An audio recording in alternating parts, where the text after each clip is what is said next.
말씀은 신약성경 베드로전서 2장입니다. 2장 11절 12절. 베드로전서 2장 11절부터 12절 말씀 우리 같이 한 목소리로 두 절 읽겠습니다. 시작.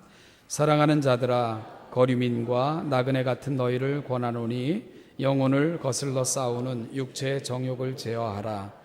너희가 이방인 중에서 행실을 선하게 가져 너희를 악행한다고 비방하는 자들로 하여금 너희 선한 일을 보고 오시는 날에 하나님께 영광을 돌리게 하려 함이라. 아멘. 사전을 찾아보니까 승부수라는 말을 이렇게 정의를 했더군요.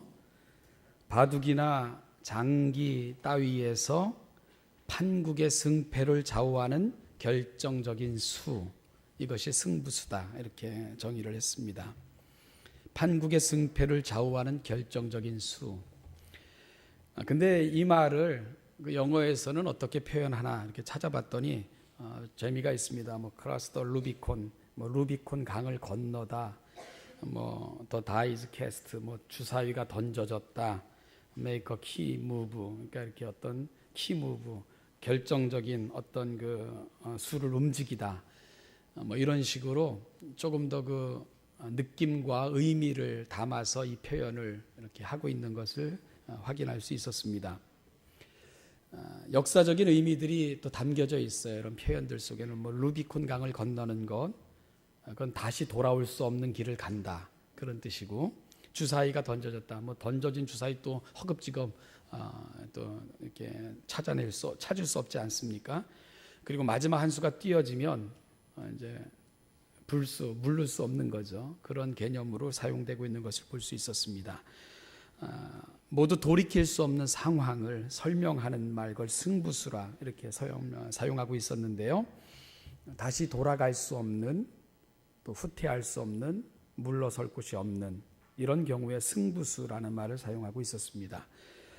그만큼 승부수를 둔다, 또 승부수를 던진다, 이런 말들은 급박한 상황, 절박한 상황, 위급한 상황을 전제하는 말인 것을 알 수 있는 거죠. 요즘 한국교회와 또 우리 기독교를 보면 이런 상황들이 좀 감지되는 것 같습니다. 절박함, 급박함, 위급함. 여러분, 그럼 뭐가 요청되겠습니까? 승부수를 띄워야 되는 거죠.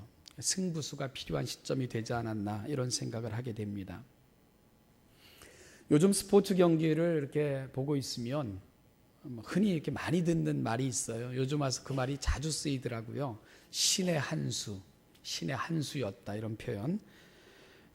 승부수를 잘 띄워서 상황을 반전시켜 이게 결국은 승리를 가져오는 그런 수를 두는 사람, 그래서 그런 묘수가 통했을 때 이건 신의 한 수였다, 이런 말들을 요즘 와서 굉장히 자주 사용하더라고요. 신의 한 수가 무슨 뜻입니까? 사람의 생각과 지혜를 넘어선 그런 수를 떴구나, 이렇게 칭찬하는 말이 신의 한 수 아니겠습니까? 절묘하고 기가 막히고 예측 불가, 이런 결국은 판세를 뒤집고 승리한 이런 경우에 신의 한 수였다, 이렇게 표현하는 것을 요즘 와서 부쩍 많이 듣는 것 같습니다. 예를 들면 운동 경기에서 이렇게 한 팀이 열세에 놓여 있는데 이렇게 팀워크는 맞지 않고 잘 맞아 돌아가지 않고 패배 직전까지 몰린 그 팀의 감독이 선수 한 명을 투입합니다. 아니면 작전을 바꿉니다. 그럴 때 절묘하게 그것이 들어맞아 가지고 승리를 걸머졌을 때, 야, 신의 한 수였다, 이렇게 칭찬하는, 야, 사람의 생각과 지혜를 넘어선 수였다, 이렇게 칭찬하는 말을 요즘 많이 이렇게 듣는 것 같다는 생각입니다. 요즘 교회가, 기독교가 이게 좀 삐끄덕거리고 있고요, 또 균열이 좀 심각해졌고, 어찌 보면 이렇게 패배 직전까지 몰린 것 같은 안타까움을 많이 경험하는 것 같습니다. 세계에서 가장 큰 교회를 이루었다고 세계가 주목했던 목사님이 구속되는 상황, 그리고 또 수많은 문제 뒤에는 참 부끄럽게도 목사들의 이름이 오르내리는 것은 이미 너무 평범한 이야기처럼 익숙해져 버렸고요. 수없이 많이 몰려오는 공격 앞에 이렇게 방어할 힘조차 이렇게 잃어버린 것 같은 교회의 답답함, 현실들, 그리고 서로 이럴 때 감싸 안고 위로해야 되는 교회들끼리도 하나가 되지 못하고요. 오히려 세상 언론이 아니라 기독교 언론은 마치 호기를 잡은 것처럼 또 호들갑을 떠는 이런 그 안타까운 현실을 바라보면서 참 그 위급함, 절박함, 급박함, 교회가 닥친 현실이라는 생각을 참 많이 이렇게 해보게 됩니다. 어디서부터 손대야 될까에 대해서 참 갈피를 잡지 못하는 이런 안타까움을 많이 느끼는 것이 요즘 시점인 것 같습니다. 승부수가 필요한 시점인 것 같아요. 어떻게 이 상황을 역전시킬 수 있을까? 이것에 대한 고민이 좀 필요한 이러한 시기가 됐다고 생각을 합니다. 그래서 오늘 여러분과 함께 베드로전서 2장 11절 12절 수요예배 때 베드로전서를 나누고 있는데요. 이 본문을 다시 한번 좀 나누고 싶었습니다. 저는 오늘 본문에서 그 실마리를 좀 찾아보고 싶다 이런 생각을 했기 때문인데요. 수요일마다 이 베드로전서를 혹은 주일 오후 예배 때 가끔 이 본문을 강의하면서 이 베드로전서를 이해하는 실마리를 한 가지 개념, 두 가지 측면을 통해서 저는 끊임없이 제시를 했습니다. 바로 제사장이라는 개념이었고요. 그 제사장이라는 개념이 갖고 있는 두 가지 측면을 제가 끊임없이 여러분들에게 제시를 했습니다. 바로 제사장이라는 개념 속에는 개인적인 측면과 사회적 측면이 함께 들어있는 말이다. 이런 말씀을 많이 나눴는데 나의 개인적인 부르심의 측면에서 제사장이라는 말을 살피면 베드로전서 2장 5절 거룩한 제사장이라는 개념 속에서 나 개인을 향한 하나님의 뜻을 찾을 수가 있고요. 그리고 2장 9절 왕 같은 제사장이라는 개념을 통해서 사회적 측면 속에서 이 개념이 갖는 의미의 중요성을 확인할 수 있다. 이런 말씀들을 여러분에게 여러 번 드렸었죠. 구약시대 제사장은 개인의 성결과 이에서 넘어 백성의 성결을 위해 부름받은 특별한 직책이었습니다. 그런데 이 두 가지는 분리되지 않습니다. 연관되어져 있고요. 그리고 불가분의 그런 관계를 지니고 있는 것도 우리가 확인할 수 있었지요. 제사장으로 부름받은 자들은 가장 먼저 자신의 거룩에 대한 문제에 대해서 민감해야 됩니다. 왜냐하면 하나님은 거룩하시기 때문이며 자기 백성들에게 거룩을 요청하시기 때문입니다. 그리고 이 거룩은 제사장의 직분을 공적으로 수행할 때 가장 필요한 하나님이 찾으시는 요건인 것도 알게 되는 것입니다. 거룩하지 않으면 아무도 하나님 앞에 제사장으로 설 수 없습니다. 거룩하지 않으면 아무도 이 직분을 감당할 수 없었습니다. 공적인 제사장의 직분을 감당하려면 개인의 성결, 거룩의 문제는 필수적인 문제였고 가장 중요한 문제였고 그 직분을 감당하는 가장 중요한 하나님의 요청이었던 것을 알 수가 있게 되는 것입니다. 자신의 거룩과 백성의 거룩은 뗄래야 뗄 수 없는 사람들, 바로 제사장이었던 것을 알게 되는 것입니다. 그런데 여러분, 질문 하나 할까요? 이 구약의 제사장 제도가 지금도 존재합니까? 지금도 이 구약의 제사장 제도가 여전히 유효합니까? 어떤 사람들은 오늘날 목사가 제사장이다 이렇게 얘기하는 사람도 있고요. 신부가 제사장이다, 교황이 대제사장이다 이렇게 얘기하는 사람도 있습니다. 아니죠. 굉장히 신학적으로 오류가 있는 해석들이죠. 그렇지 않습니다. 이 시대 제사장은 목사가 아닙니다. 이 시대 제사장은 교황이 아니에요. 이 시대 제사장은 마치 중보 기도자인 것처럼 착각하는 신부들이 아닙니다. 베드로 사도는 오늘 이 시대의 제사장 제도는 남아있는가? 그렇다면 이 시대 제사장은 누구인가에 대한 분명한 답을 저와 여러분들에게 주고 있습니다. 제사장 제도는 폐기된 것이 아닙니다. 오늘 이 시대에도 여전히 제사장 제도가 있습니다. 그리고 또한 오늘 이 시대에도 제사장들이 존재합니다. 그러면은 오늘 이 시대 제사장들은 누구인가? 바로 저와 여러분들이 제사장들이라는 거죠. 그리스도 예수의 구속받은 사람들, 그들이 바로 오늘 이 시대의 제사장들이라고 사도 베드로는 분명하게 설명해 주고 있습니다. 구약에서 성소와 지성소를 들어갈 수 있는 유일한 자격이 있는 사람들은 제사장과 대제사장이었습니다. 그런데요, 예수 그리스도께서 십자가에 못 박혀 돌아가시는 순간 휘장이 위로부터 아래로 찢어져서 전부 공개되지 않습니까? 누구나 바라보고 누구나 들어갈 수 있게 됐죠. 여러분, 성소와 지성소에 들어갈 수 있는 권리와 특권은 누구에게만 주어진 것입니까? 제사장들에게만. 그럼 우리가 자유롭게 그곳을 드나들 수 있게 됐습니다. 따라서 예수 그리스도의 구속함을 입은 사람들, 그의 피를 힘입어 하나님 앞에 자유롭게 들어갈 수 있는 사람들은 누구나 이 시대에 제사장들로 부름을 받았다고 사도 베드로는 분명하게 알려주고 계신 것입니다. 자, 질문할까요? 여러분, 이 시대의 제사장들이 누구입니까? 제사장 제도는 폐기된 것이 아닙니다. 오히려 오늘 이 시대 속에 더 확장되어졌고 부름받은 제사장들은 바로 여러분들이시라는 겁니다. 예수 그리스도로 말미암아 구속함을 받은 사람들, 그들이 바로 오늘 이 시대 제사장들이라고 사도 베드로는 분명하게 선언하고 강조하고 있습니다. 그렇다면 여러분, 여기에는 이 제사장 제도에 대한 근본적 의미에 대한 재확인이 필요하겠죠. 그럼 제사장으로 부름받을 때 하나님은 두 가지를 목적하셨다 그랬습니다. 뭐죠? 바로 개인의 성결과 백성의 성결입니다. 이 문제에 대한 분명한 고백을 저와 여러분들이 하나님 앞에 드려야 됩니다. 먼저는 우리 스스로가 거룩함을 이루어야 됩니다. 거룩한 제사장들이 되어야만 됩니다. 오늘 본문에서도 베드로 사도는 이렇게 권면합니다. 영혼을 거슬러 싸우는 육체의 정욕을 제어하라. 베드로 사도가 대상으로 삼아 이 편지를 쓴 이 베드로 전서의 독자들은요, 흩어진 사람들이었습니다. 신앙의 이유, 박해, 피해서 각지로 흩어져서 살아갈 수밖에 없었던 사람들. 그래서 오늘 본문에도 사랑하는 자들아 그러면서 그들에 대한 애정을 표현하면서 안타까움도 함께 표현하고 있죠. 이 땅에서 거류민과 나그네와 같이 살 수밖에 없는 안타까운 형편에 처해 있는 사람들을 가슴에 담고 이 글을 쓰고 있는 것을 알게 되는 것입니다. 여러분, 이들이 머무는 땅, 이들이 흩어져서 살아갔던 땅, 그런데 그렇게 녹록하지만은 않았죠. 유혹과 시험과 환난이 끊임없이 그들을 기다리고 또 그들 앞에 놓여져 그들을 어렵게 만들었던 것이 시대적인 상황이었던 것을 보게 됩니다.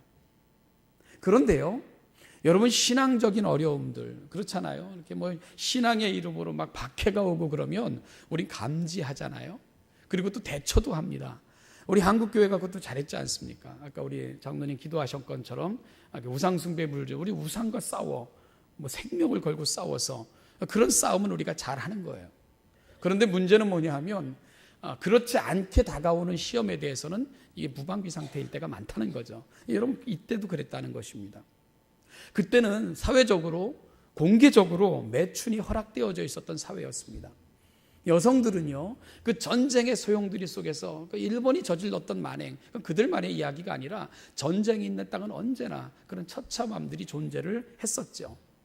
그리고 또한 성경이 배경으로 삼고 있는 고린도, 빌립보, 에베소 전부 대도시들인데 그런 대도시들에는 항상 이런 성적인 유혹과 성적인 문란함이 항상 꿈틀거리면서 유혹했던 그런 상황이 초대교회 성도들이 살아갔던, 특별히 베드로 전서가 기록되어져 있었고 대상이 됐던 독자들이 처해 있었던 상황은 언제나 그런 시험과 유혹이 있었던 그런 사회였던 것을 보게 되는 것입니다. 쉽게 여인들을 취하여 만족을 삼을 수 있었고 그런 것이 사회적 관용이 허락되어져 있었던 그런 시대였다는 것입니다. 그래서 성경에도 이런 만연된 성적인 타락이 여러 군데, 여러 도시에 거듭해서 경고되어 이렇게 나타나는 것을 우리가 확인할 수 있게 되는 것입니다. 또한 궁핍의 문제, 또 시험의 문제들, 수룩하게 많은 문제들이 그 당시 성도들 앞에 이렇게 놓여져 있었습니다. 여러분, 어떻게 살아야 될까요? 어떻게 살라고 베드로 사도는 권면하고 있습니까? 그냥 고민하지 말고 세상의 풍속에 몸을 맡겨라. 세상의 방식대로 살아라. 세상의 유혹을 따라 살아가면 고민도 없다. 이렇게 요청하고 있는 것일까요? 그냥 순리대로 살면 사실은 편한 것입니다. 고민하지 않으면 한없이 편하지요. 그런데 베드로는 그렇게 살 것을 원하지 않죠. 베드로는 말합니다. 너희들은 하나님의 제사장들이다. 거룩한 제사장들이다. 이 사실을 끊임없이 확인해주고 있는 것입니다. 그래서 베드로 전서를 읽으면 내가 누군가에 대해서 끊임없이 알려주고 싶어하는 베드로의 마음을 느끼게 되는 것입니다. 너는 누구야? 너는 누구야? 너는 누구야? 끊임없이 베드로 사도는 이야기해 주고 있습니다. 그러면서 베드로는 이렇게 얘기를 합니다. 영혼을 거슬러 싸우는 육체의 정욕을 제어하라. 이렇게 명령을 합니다. 싸울 것을 주문하고 있습니다. 육체의 정욕을 제어하라. 그런데 여기서 육체의 정욕이라는 표현은 죄된 소원, 내 안에서 꿈틀거리는 죄에 대한 이렇게 그 소원들을 말하는 것인데요. 이것이 뭐라고요? 영혼을 거슬러 싸우는 것으로 그렇게 표현되고 있다는 것입니다. 그렇다면 무엇이 육체의 정욕입니까? 이것은 간단하게 육체의 성적인 욕망만을 그렇게 의미하는 것이 아니고 하나님으로부터 멀어지게 하는 모든 소원들, 그 마음의 열망들, 이 전체를 육체의 정욕이라고 표현하고 있는 것입니다. 우리의 영혼을 하나님을 추구하고 하나님을 바라고 하나님을 영화롭게 하기 위해 그렇게 사용해야 되는 거죠. 왜냐하면 우리가 그렇게 지음을 받았기 때문입니다. 하나님께서 우리 속에 거룩한 입김을 불어넣으시면서 너희가 생명이라 이렇게 표현하지 않았습니까? 그러니까 우리는 누굽니까? 여러분, 우리가 살아있다는 것은 하나님의 입김, 하나님의 호흡이 우리에게 남아있다는 뜻입니다. 그리고 우리가 세상을 떠난다는 것은 바로 우리에게 하나님 불어넣으셨던 그 숨을 거두어 가신다는 것이며, 그리고 우리에게 새로운 호흡을 주셔서 새로운 땅에 거하도록 하나님이 초청하시는 것입니다. 따라서 인간으로서 온전한 삶을 살아간다는 것은 하나님의 호흡을 느끼며 사는 것입니다. 하나님이 내 안에 호흡하고 계시고 내가 숨 쉬는 것은 하나님의 호흡이 남아있다는 것을 인식하며 살아가는 것입니다. 그게 바로 살아있음의 의미인 것입니다. 그런데 오늘 본문에서 육체의 정욕, 내 안에 꿈틀거리는 죄의 열망들은 그 하나님을 향한 영혼을 거슬른다는 것입니다. 따라서 육체의 정욕을 제어하라는 것은 하나님으로부터 멀어지게 하는 것, 하나님으로부터 떠나게끔 만드는 것, 하나님으로부터 민감하지 못하게 만드는 그 모든 것들을 제어하라. 그리고 그 모든 것들을 뛰어넘어라. 사도 베드로는 그렇게 요청을 하고 있는 것입니다. 우리로 하여금 하나님으로부터 멀어지게 하는 모든 것, 이걸 육체의 정욕이라 이렇게 표현하고 있는 것이지요. 사랑하는 여러분, 자, 내 안에서요 이런 것들이 꿈틀거려요. 그럴 때 어떻게 해야 된다고요? 제어하라고 그렇게 사도 베드로는 요청하고 있습니다. 강력하게 끊어내라고 권면하고 있는 것입니다. 생각을 선하고 아름답고 오래가는 향기로 채우라고 권면하고 있는 것입니다. 여러분, 그러기 위해서는요 적극적인 면과 소극적인 면이 함께 있어야 됩니다. 유혹이 있는 곳에는 가지 말아야 되고요. 그리고 유혹은 피해야 됩니다. 소극적인 것이죠. 적극적인 것은 하나님의 말씀을 들을 수 있고 선한 것에 도전받고 선하게 사는 사람들의 영향을 받을 수 있는 곳을 즐겨 찾아야 되는 것입니다. 그럴 때 우리의 죄된 소욕들은 사라지고 약해지게 되고 오히려 성령, 하나님이 우리 가운데 주신 그 생각들 그리고 그 기운들이 점점 강하여져서 하나님께로 점점 더 가까이 나아갈 수 있게 되는 것입니다. 이것이 바로 영혼을 하나님이 거하시는 처소요 육체의 정욕을 제어할 수 있는 거룩한 처소로 만들어가는 방법인 것입니다. 따라서 그렇게 할 때 우리는 이 시대의 거룩한 제사장들이 될 수 있는 것입니다. 그런데요, 제사장으로서 감당해야 될 또 한 가지 국면이 있다고 말씀을 드렸습니다. 뭐죠? 공적인 사회적 측면에서 제사장의 직분을 감당해야 될 우리의 영역이 있다, 그렇게 말씀을 드렸습니다. 바로 사도 베드로는 이 부분을 왕 같은 제사장이라는 개념으로 설명하고 있습니다. 왕은 누굽니까? 왕은 통치와 관련되어져 있는 사람들이죠. 하나님은 우리를 왕으로 지으신 것입니다. 따라서 하나님은 이 세상 하나님이 창조하신 세상을 저와 여러분들에게 맡겨주신 거예요. 하나님은 우리를 종으로 지으신 것이 아닙니다. 왕으로 지으신 것입니다. 그래서 우리에게 뭐라고 명령하셨습니까? 다스리고 정복하고 지배하라, 관리하라, 그렇게 명령을 하신 거죠. 관료들, 왕에게 주신 직분, 바로 하나님은 우리를 왕으로 지으신 것입니다. 하나님은 이 세상을 우리에게 맡겨주신 거예요. 그리스도인들은 세상의 종노릇하라고, 속된 말로 세상의 시다바리 노릇을 하거나 세상의 분위기나 맞추라고요. 누가 노래하면은 말이야 억지로 춤추는 것처럼 세상이 노래하면 그 옆에서 춤추면서 딴따라 노릇하라고 그렇게 부르신 사람들이 아니라는 것입니다. 우리는 왕입니다. 왕. 여러분들은 왕이에요. 이 세상의 왕으로 하나님께서 지어서 이 땅에 파송하신 것입니다. 그게 인간이 갖고 있는 독특하고 특별한 의미인 것입니다. 세상을 다스려야 됩니다. 지배해야 됩니다. 리드해야 됩니다. 우리가 세상의 선구자가 돼야 되고요. 세상을 인도하는 그런 지도자들이 다 돼야 되는 것입니다. 그런데 오늘 사도 베드로는 오늘 이 시대를 살아가는 성도들에게 왕은 왕인데 어떤 왕이 되라고 권면하고 있냐면 왕 같은 제사장들이 되라, 이렇게 권면하고 있는 거죠. 이 개념 속에는 우리가 왕으로 창조를 받았다면 구속함을 받은 하나님의 백성들은 어떻게 왕 노릇해야 되는가 하는 것에 대한 왕다움에 대한 표현까지 함께 들어있는 것을 알게 되는 거겠죠. 그럼 여러분, 제사장 같은 왕 노릇을 제사장같이 한다는 것은 무슨 말인가? 왕 같은 제사장은 어떤 것에 대한 요청인가? 주님을 묵상해 보면 답이 있습니다. 예수님이 왕이시잖아요. 그분은 만왕의 왕, 만주의 주 되시는 유일하신 왕이십니다. 우리는 그 왕으로 말미암아 일정한 부분을 분봉받은, 우리는 분봉왕이죠. 분봉왕. 분봉왕의 개념을 아시죠? 그 신약시대 배경을 보면 로마 시대에는 로마의 그 거대한 땅을 다스리기 위해 로마의 왕은요 황제라 칭하고 더 로드 주라고 칭함을 받고요, 각 지역마다 그 지역을 다스리도록 왕을 임명했습니다. 그걸 분봉왕이라고 얘기를 하는 것입니다. 우리에게 있어서 진정한 왕은 하나님뿐이십니다. 그 왕이 우리를 분봉왕으로 삼으셔서 일정한 영역을 맡겨주신 거예요.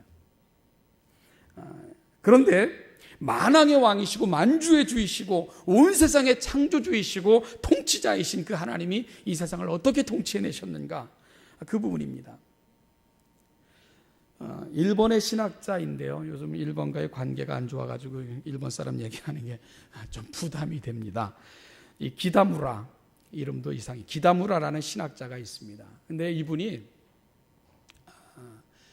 아주 그 유명한, 그런가 하면은 많은 묵상의 거리를 제공하는 신학적 개념을 만들어냈어요.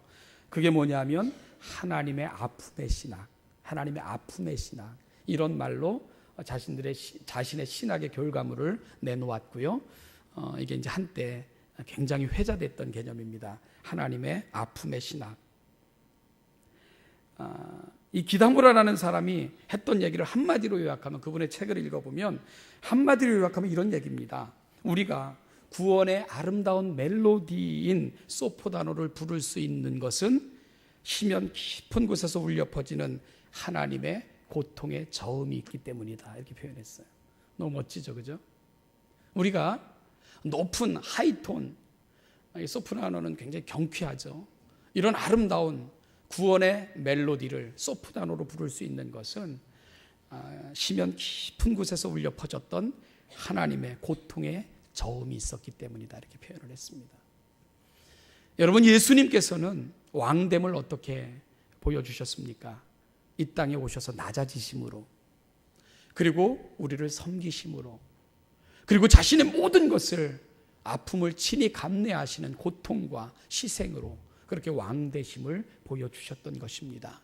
그 속에서 백성들의 거룩과 구원이 소프라노처럼 아름답게 노래되어질 수 있었던 것입니다.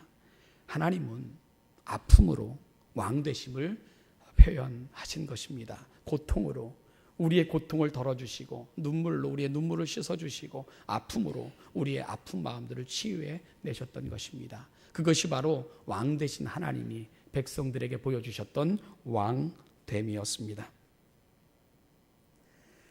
여러분, 예수님이 친히 보여주셨던 그 삶, 바로 그 개념 속에서 우리는 왕 같은 제사장은 어떻게 살아야 되는 거구나에 대한 답이 나온다는 것입니다. 어떻게 살아야 됩니까? 눈물로 씨를 뿌려야 되고 아픔으로 가꾸어야 되고 이 세상을 그렇게 사랑하는, 그것이 바로 왕 같은 제사장의 개념 속에 들어있는 개념입니다. 그래서 오늘 12절에서 베드로는 이렇게 표현을 하죠. 우리 12절 한 번만 같이 읽어보실까요? 굉장히 중요한데요. 같이 읽습니다. 시작.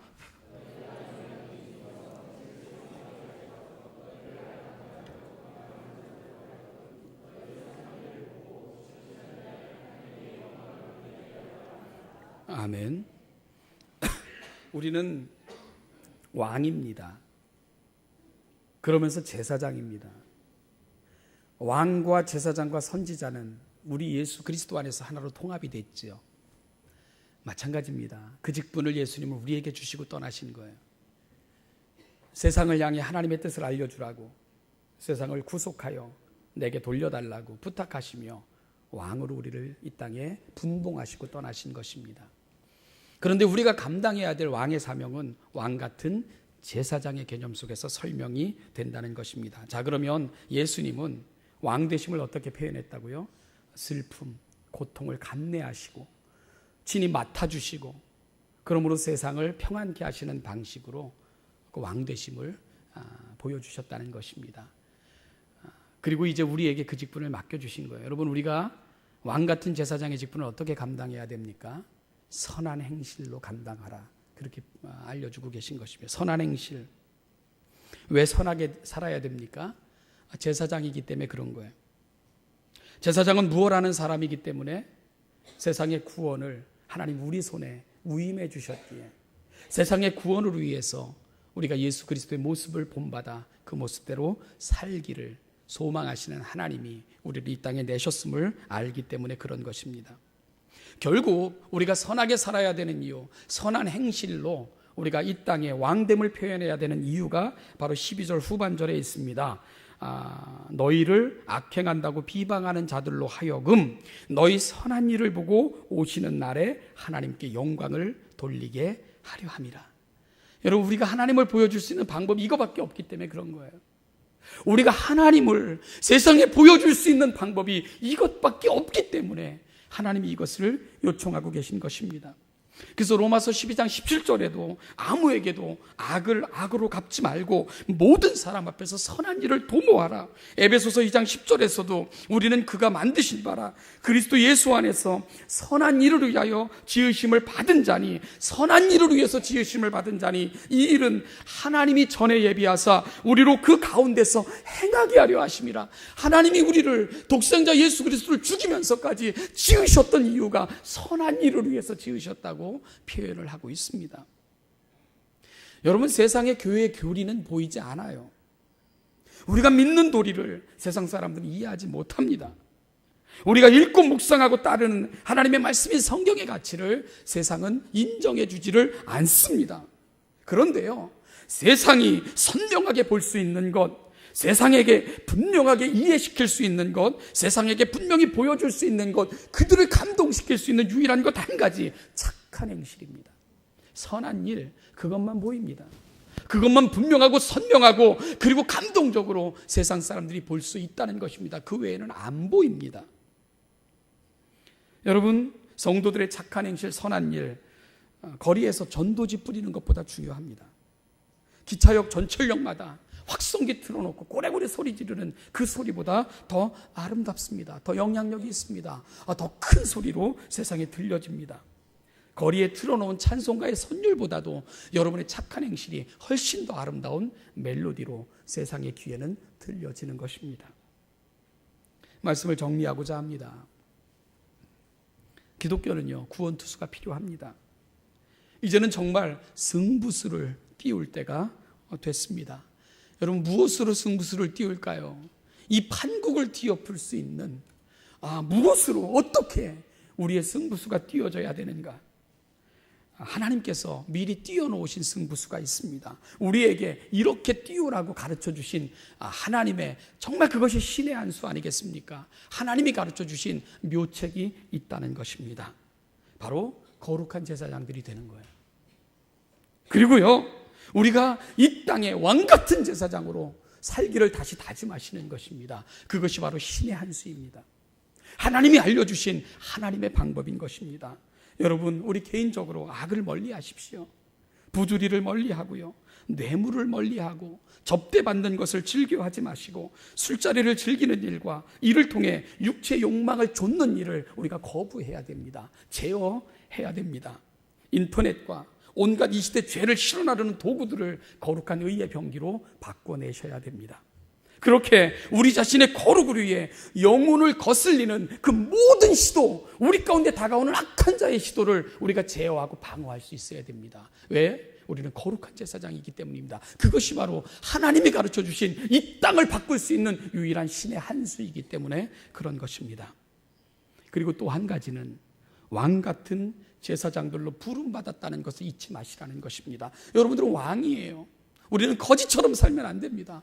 우리는 여러분 이 세상의 종처럼 그렇게 허걱대면서 밟히면서 비굴하게 살면 안 됩니다. 왜냐하면 우리 왕인데, 하나님이 우리를 왕으로 부르셨는데 우리가 왕 같은 제사장으로 살아낼 수 있어야 됩니다. 세상을 우리에게 맡겨주신 거지 세상이 우리를 보호하는 것이 아닙니다. 우리가 세상을 보호하는 거예요. 세상이 우리를 구원하는 것이 아닙니다. 우리가 세상을 구원해야 됩니다. 세상이 우리를 보호하는 것이 아닙니다. 우리가 세상을 보호해야 됩니다. 왜냐하면 우리는 왕이니까 말입니다.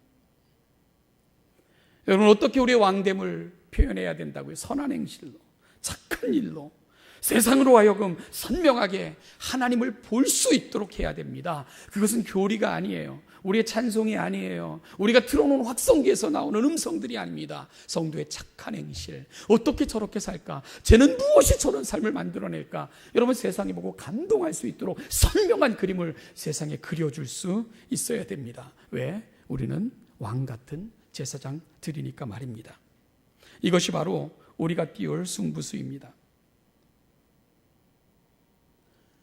세상의 그 여론에 맞서 댓글 다는 것으로, 성명서 내는 것으로 주님을 사랑하는 것을 대신하면 안 됩니다.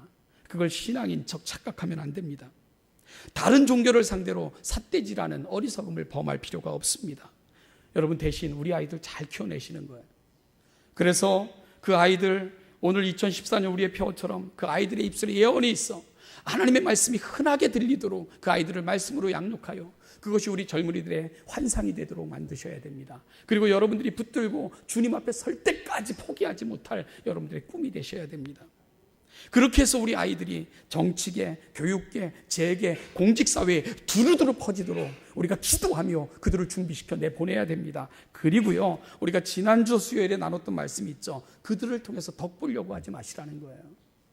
우리나라 대통령이 장로인데 기독교 좀 봐달라고 그러면 안 되는 것입니다. 우리 괜찮으니까 다른 종교에게 더 잘해주라고, 믿지 않는 사람에게 더 잘해주라고, 그들에게 더 많이 베풀라고, 그렇게 해서 그로 말미암아 선하고 착한 일을 보고 하나님을 믿는 사람이 다르구만 얘기가 나오도록 만들어야 된다는 것입니다. 여러분, 우리는 덕 보려고만 하니까, 우리 아이들 잘 키워서 내보내가지고 뭔가 하나 더 건지려고 하니까, 대통령 세웠으니까 교회를 잘 봐달라고 그러면 안 된다는 것입니다. 우리는 괜찮으니까, 우리는 여기까지 이르게 하신 것도 감사하니까 믿지 않는 사람들 세상이 덕보게 하라고 그렇게 알려주는 그런 성숙한 아이들로 키워 세상에 내보내야 됩니다. 여러분, 그것이 바로 신의 한 수입니다. 그것이 바로 승부수입니다. 우리가 오늘 이 시대에 띄워야 될 우리의 승부수입니다. 누군가 나를 때리면 더 큰 주먹으로 때리는 거, 누군가 나를 모욕하면 되로 받으면 말로 갚아주는 거, 누군가 나의 자존심을 건드리면 댓글 달아서라도, 아니면 신경 쇠약에 걸릴 때까지 온갖 방법을 도모해서 망할 때까지 시도하는 거, 여러분, 이건 뻔한 수예요. 뻔한 수. 그건 예상되는 수 아닙니까? 그런 방법 가지고는 못 이깁니다. 왜냐하면 이거는요, 패 다 까보이고 치는 포커와 같은 것이기 때문에 그런 것입니다. 다 보여주는 수, 너무 뻔한 수, 그거 가지고 어떻게 이기겠습니까? 오늘 기독교가 띄울, 교회가 띄울 승부수는 그런 승부수가 아니라는 것입니다. 하나님이 가르쳐 주신 승부수, 신의 한 수, 세상이 당황할 승부수를 띄워야 됩니다. 그것은 바로 거룩과 선한 행실입니다. 거룩과 선한 행실, 이 승부수를 우리 함께 던져볼 것을 제안합니다. 사랑하는 신원예담교회 성도 여러분, 너무 뻔한 수, 당연한 수가 아니라 하나님이 가르쳐 주신 그 신의 한 수, 하나님이 요청하시고 바라시고 소망하시며 그들을 통해 세상으로 하여금 내 영광을 보게 하겠다고 선언하신 그 수를 우리가 뛰어보는 우리 성숙한 성도들 되시길 바랍니다. 이 한 주간 구정 명절이 끼어 있습니다. 많은 길을 오고 가실 것이고 많은 사람들을 만나게 되실 것입니다. 사랑하는 여러분, 유혹이 있는 길을 가지 마시고 시험이 많은 길에 발걸음을 제어하시고 하나님의 말씀과 은혜와 나눔이 있는 곳으로 다가가셔서 풍성함을 경험하시는 복된 절기 명절이 되시기를 바랍니다. 또 여러분 많은 사람들을 만나게 될 거예요. 여러분들이 띄울 승부수는 내 신앙 이해하지 못한다고 싸우지 마시고, 내 신앙 이해하지 못한다고 악하게 행동하지 마시고, 그래서 너희들은 상종할 수 없다고 멀리하지 마시고 다가가셔서 핍박과 환난이 있어도 선한 행실, 아름다운 행실, 감동시킬 수 있는 하나님의 방법으로 승부하셔서 하나님이 어떻게 역사하는지를 경험하십시오. 하나님이 그들의 마음을 어떻게 바꾸어 놓는지, 그들이 하나님을 어떻게 찾게 되는지를 경험하실 수 있는 바로 하나님의 방법으로 올 이 한 주간 또 여러분의 남은 생애를 승리해내시는 우리 아름다운 신원예담교회 성도들 다 되시기를 주님의 이름으로 축복합니다. 기도하겠습니다. 하나님 아버지, 한 주를 또 살게 되는데 또 번잡하고 분주하고 복잡한 세상 속으로 나아갑니다. 아버지 하나님, 하나님의 방법, 하나님이 우리 가운데 들려주신 음성, 원하심을 가슴 깊이 담게 하시고 오늘 내가 어떻게 사는 것이 거룩한 제사장이요 왕같은 제사장으로 부름받은 것인가를 깊이 묵상하는 가운데 하나님이 가르쳐 주신 제시하신 방법으로 승부수를 띄울 수 있는 우리 아름다운 하나님의 백성들이 되게 하여 주시옵소서. 미비해 보이고 힘없어 보이지만 하나님, 우리가 하나님을 믿습니다. 약속하신 이가 하나님이시고 이루어 가실 리가 하나님이시고 결국은 드러내실 리가 하나님이시기에 방법 붙들고 살아가겠사오니 성령 하나님 도와주시고 용기 주시고 힘 주시고 동행하셔서 결코 넘어지거나 물러가지 않도록 세상을 제어할 수 있도록 우리와 동행하여 주시옵소서. 감사드리며 예수님의 이름으로 기도하옵나이다. 우리의 모든 슬픔을 감당하시고 품에 안으시고 우리의 거룩하고 아름다운 노래가 되게 하신 우리 주 예수 그리스도의 은혜와 그 모든 것을 섭리 가운데 약속하신 대로 이루셨던 우리 아버지 하나님의 은총과 오늘도 그 은혜가 우리의 은혜 되게 하시고자 우리 곁에 서시고 우리를 격려하시고 이 땅의 거룩한 제사장임을, 왕같은 제사장임을 다시 한번 확인시키면서 우리 곁에 서셔서 우리에게 승리를 요청하시며 확인하시고 또 함께 하시는 성령님의 은혜가 이 시대를 살아가며 하나님의 그 마음을 품고 하나님의 요청을 따르며 하나님의 방법으로 살아 하나님의 역사를 보기를 소망하며 이 자리에 있는 우리 사랑하는 신원예담교회 모든 성도들과 그들의 가정과 살아가는 모든 삶 속에 이제부터 영원까지 그 영원까지 함께 하시기를 축원하옵나이다. 아멘.